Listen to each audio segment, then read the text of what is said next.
Di dada. Chin lift. Chinnya Didengarkan. ya, gini ya, dicek.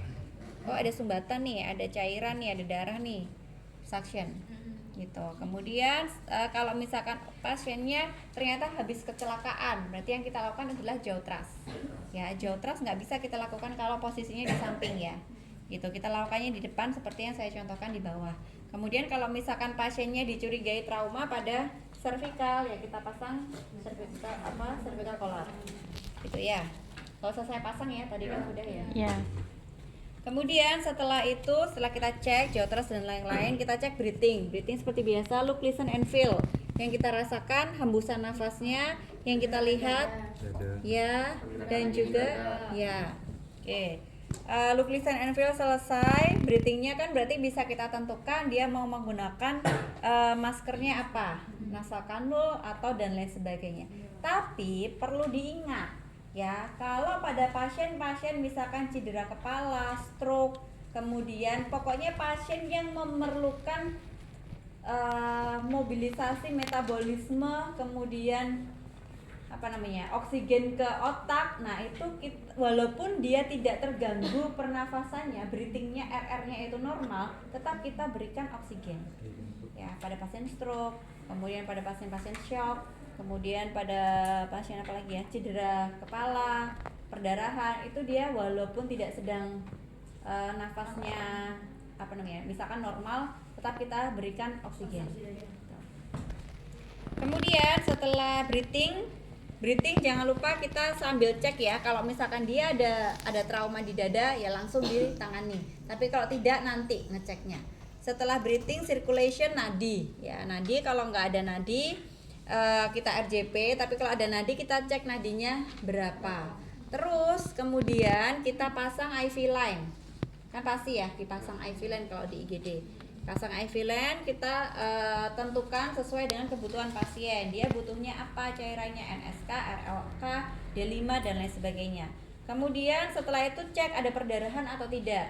Kalau tidak ada lewat, berarti circulationnya. Jangan lupa circulation kita cek juga CRT, gitu ya. CRT.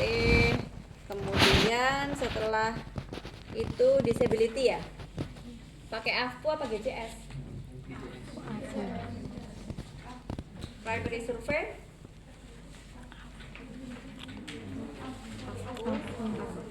AFPU, GCS yang mana? Betul. Kalau masih primary survey kita lakukannya adalah AFPU. Jadi nggak perlu dicek. GCS kan agak terlalu lama ya. Kita cek AFPU-nya aja. Setelah itu nyeri dan lain sebagainya ada atau enggak. Kalau pasiennya biasanya sadar itu kan dia ngomong duluan, sakit di bagian ini kan gitu. Tapi tetap yang kita dahulukan adalah ABC dulu, baru yang nyerinya tadi. Terus setelah itu apa lagi di situ? Coba saya lihat SOP-nya. Ada yang kelewat nggak ABCD-nya? Perlu diingat pada saat kita melakukan primary survey cek jam. Jam 11.00. Cek. Pada saat selesai primary survey kita cek lagi untuk melakukan secondary survey, cek lagi jamnya. Jam 11:05. Untuk apa? Karena pasien-pasien beberapa penyakit itu memiliki golden time, golden periodnya. Ya, jadi pada pasien stroke, pada pasien henti jantung dan lain-lain itu dia punya golden periodnya. Saat golden period itu sudah habis, udah nantinya dia akan penurunannya cepat. Maksudnya untuk recovery-nya itu dia akan lama. Tidak seperti pada saat sudah kita lakukan survey, itu yang pertama kita cek adalah vital sign-nya dulu ya. Jadi full of vital sign. Tadi kan sudah dicek nafas, sudah dicek nadi. Kita cek lagi enggak? Kita cek lagi apabila pasien tidak stabil. Ya, kalau P1 biasanya kita cek lagi. Semuanya full of vital sign apa aja? Nadi, breathing, RR, kemudian tensi, terus suhu, terus apa lagi? SpO2. Habis itu kalau pada pasien lansia Dan pada pasien yang punya riwayat DM, dia dicek GDA-nya. Kemudian jadi di situ kayaknya ada ya GDA di mana ya? GDA di kemarin saya baca di mana ya? Terus kalau pada pasien yang masalahnya adalah di nutrisi, ya pasiennya misalkan busung lapar, stunting, nah itu berarti kita cek terkait dengan nutrisinya di F ini.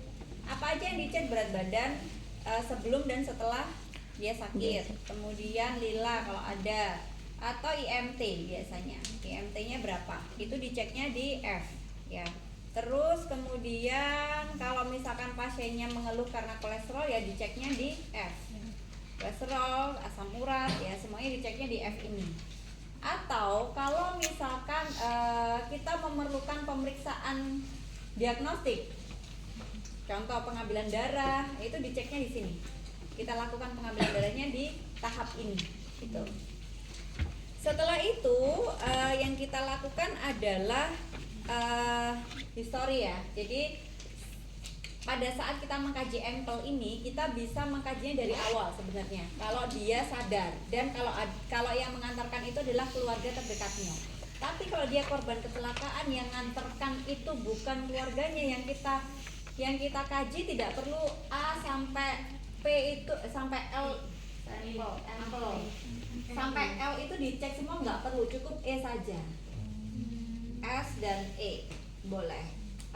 Jadi E-nya. Kenapa? Karena percuma kalian tanyakan alergi ke yang membawa dan lain sebagainya, last meal, kemudian previous medical history dan lain sebagainya, itu percuma. Jadi nggak perlu runtut pun nggak perlu, nggak apa-apa. Yang penting semua data itu bisa terkaji, ya. Tapi kalau yang mengantarkan itu adalah keluarga, atau misalkan ternyata yang pasiennya ini adalah anak-anak, ya wajib kita tanyakan, ya. Mulai dari empel ya, dari A, alergi, dia ada alergi atau tidak, entah ya. Sekarang anak-anak itu sedang apa lagi, empelnya apa aja ya, jelas ya. Dulunya pernah nggak, atau misalkan kalau dia pernah operasi apa, atau dia tanyakan yang penyakit yang berdekatan dengan yang dia alami sekarang. Misal kalau dia ada asma gitu ya, nggak perlu kita terlalu jauh menanyakan sampai dia ada hipertensi atau tidak dan lain sebagainya, ya. Karena pada saat full of vital sign kita ngetes tadi, kita kelihatan tensinya dan tidak ada hubungannya dengan asmanya pasien. Yang kita tanyakan, dia ada riwayat kanker enggak, atau dia pernah pengobatan TB atau enggak, yang berhubungan dengan penyakitnya pasien. Yang medikasi, post illness, kemudian last meal, udah event. Nah, event atau environment ini adalah ceritanya. Kalau kalian di ASKEP itu kan ada pengkajian, kemudian di ini kan diagnosa. Kalau di GADAR kan tidak, dia langsung semuanya sampai intervensi, sampai evaluasi dilakukan, ya. Pada saat kita melakukan atau mengkaji yang kalau misalnya Bu, saya perawat di rumah sakit tipe A, kemudian ada asma posisi semicolor, kemudian di posisi yang enak gitu ya. Kadang kan seseorang dia posisi enak kalau miring, dia terlentang atau bantalnya tinggi, jadi posisikan enaknya dia. Tapi kalau ada yang kontraindikasi dengan penyakitnya, ya jangan gitu. Kemudian setelah itu head to toe. Head to toe kalian sudah pernah diajarkan ya pada saat KDM head to toe. Yang dilakukan apa? Dari head itu kan rambut, kepala dan mata, Kalau di IGD tidak seperti itu. Head to toe-nya gimana Bu? Jadi kalau kita menamakan itu pengkajian fokus. Setelah primary survey itu kan ABCDE. Habis itu head to toe-nya itu dihubungkan dengan penyakitnya. Misal dia sistem pernafasannya nih yang sedang terganggu. Berarti pengkajian fokusnya adalah di sistem pernafasan yang terlihat. Apa sistem pernafasan yang terlihat? Hidung, mulut, leher, tenggorokan nggak kelihatan ya. Leher, dada. Terus kulit. kulit lihat sianosis atau tidaknya. Nah itu yang kita cek duluan itu. Yang lain dicek tapi ya nggak usah yang rambut dibukain siji-siji, terus kulit kepala dilihat sampai benar-benar dilihat, mata dibukain sampai ini, enggak ya. Gitu. Jadi sesuaikan dengan penyakitnya si pasien apa. Oke. Kemudian kalau misalkan tadi kita berbicara sistem pernafasan ya, kita cek kan hanya kan yang hidung, mulut, leher, kemudian dada, kemudian kulit ya, gitu. Kemudian kalau misalkan jantung, berarti apa aja? Kalau masalahnya di jantung, nadi berarti ada di leher, terus dada, terus sudah. Yes, cuman itu pengkajian fokusnya. Yang lain terus Bu, yang lain dikaji juga nggak? Iya dikaji tapi inspeksi ya, inspeksi palpasi cepat, itu aja. Oke. Nah kemudian kalau misalkan sistem pencernaan apa aja? Mulut, terus leher, perut. Terus kalau misalkan dia fraktur, kecelakaan nih, fraktur, ya ekstremitasnya aja dan bagian yang ada lukanya. Ya, itu adalah pengkajian fokus untuk head to toe. Nah, tapi karena ini pembelajaran, jadi kita mulai dari atas sampai bawah ya. Ya, tapi pada saat kalian di IGD jangan melakukan dari atas sampai bawah itu, dimarahin nanti sama perawat seniornya. Oke. Nah, misalkan mulai dari atas ya, jadi di kepala itu kan pasti ada rambut, ada kepala. Di rambut ini yang perlu kita cek apanya sih Bu? Sebenarnya ada luka atau tidaknya sih di kulit kepala, di ubun. Ada lukanya atau enggak? Kalau ada luka berarti langsung kita lakukan intervensi. Ya, di dep atau di hecting. Terus wajah ya, wajahnya ada simetris bengkak atau enggak sih? Biasanya kan kalau moon face itu kelihatan ya. Anak kecil moon face bukan gendut ya, tapi bengkak. Gendutnya tuh bengkak gitu. Nah, kadang pada pasien-pasien yang konsumsi steroid itu dia juga bengkak, moon face gitu. Terus dicek dia simetris atau enggak, ada luka atau enggak. Pasti yang terlihat pertama kan ada luka atau enggak. Nah, kemudian baru mata, anamis atau enggak, konjuktiva, pupil dan lain sebagainya. Hidung, kalau misalkan hidungnya ada meler, apa itu namanya? Ingus, ya dibersihkan ya. Karena saya pernah mendapati mahasiswa saya di profesi nurse, pasiennya ada ingusnya, nggak mau bersihkan, Bu jijik. Tak cuwetot ya, nggak boleh. Jadi tetap dibersihkan ya pakai tisu. Kalau jijik pakai handscoon, pakai tisu. Kalian jadi perawat nggak bisa jijik ya. Yang kalian ini kan, yang kalian umek-umek itu tubuh orang lain memang.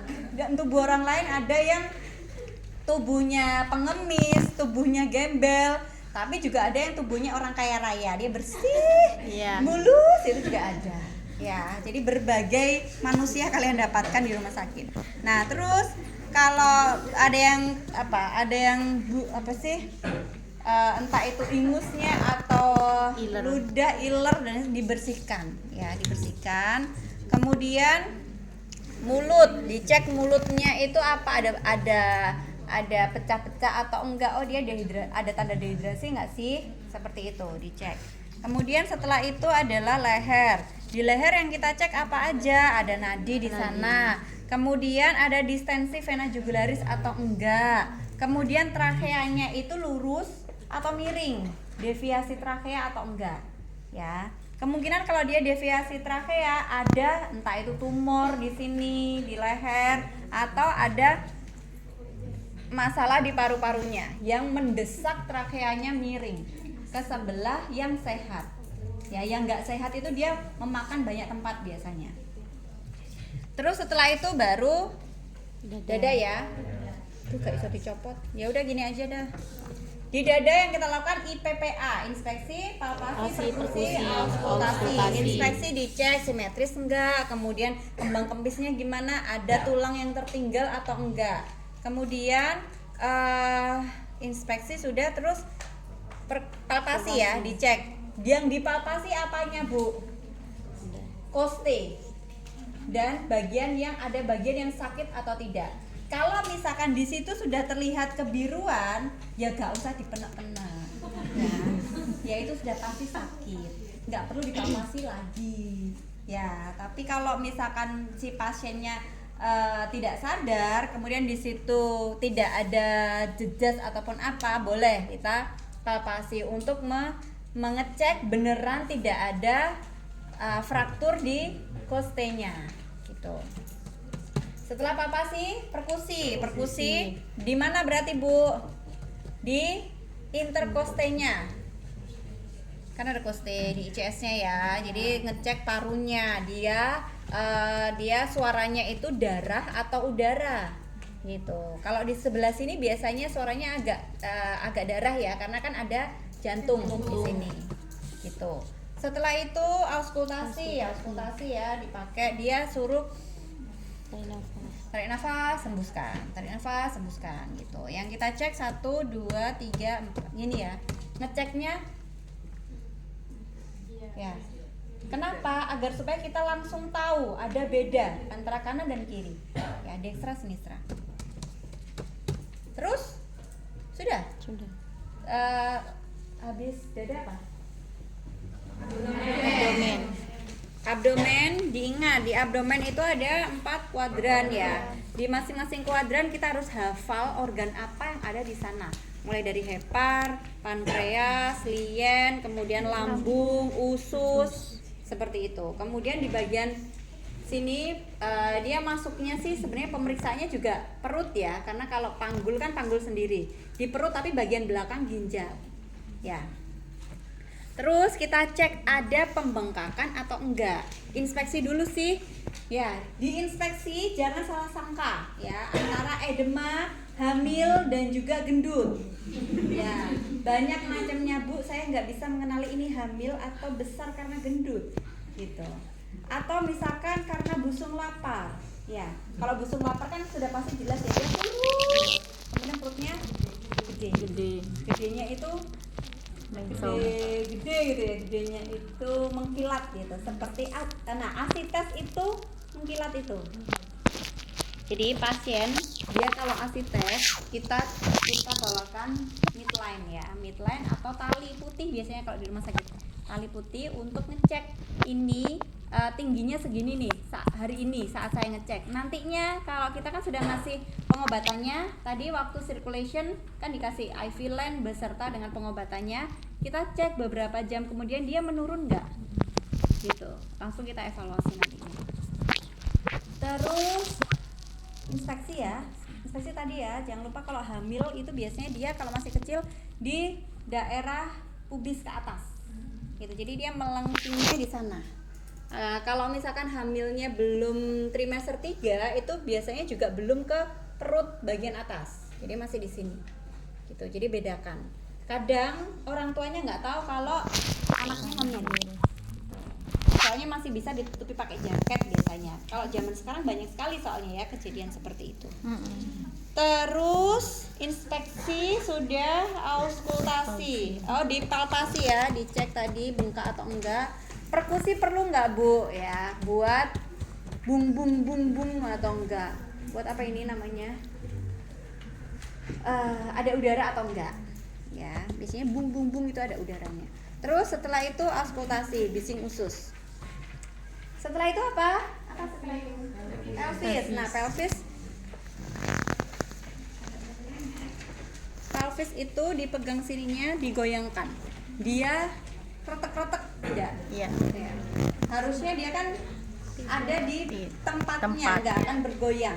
Gitu. Jadi kalau kalian tidur dicek sama temennya itu ya di tempatnya. Tapi kalau kalian ikut bergoyang, diam terus diginikan. Biasanya kan geli Bu ya, karena emang kalian lagi nggak kenapa-kenapa, nggak sakit atau apa. Ya kalau biasanya dia ada fraktur atau apa, ada cedera itu di sini bergoyang, kerasa sekali. Habis pelvis? Ekstremitas. Nah, ekstremitas ada atas ada bawah. Yang kita cek apanya Bu? Jadi ekstremitas kan inspeksi dilihat ada lukanya atau enggak. Kalau ada lukanya ya langsung kita lakukan penanganan. Entah itu dibersihkan pakai NaCl, kemudian perlu dibalut atau enggak lukanya. Kalau cuma sedikit kan nggak perlu dibalut, cukup dibersihkan aja. ngos-ngosan begini kan. Terus kalau lukanya agak dalam di hecting. Nah, di hecting kalau bagian wajah ya, hecting bagian wajah itu perlu rapi atau enggak? Jadi Allah. gimana?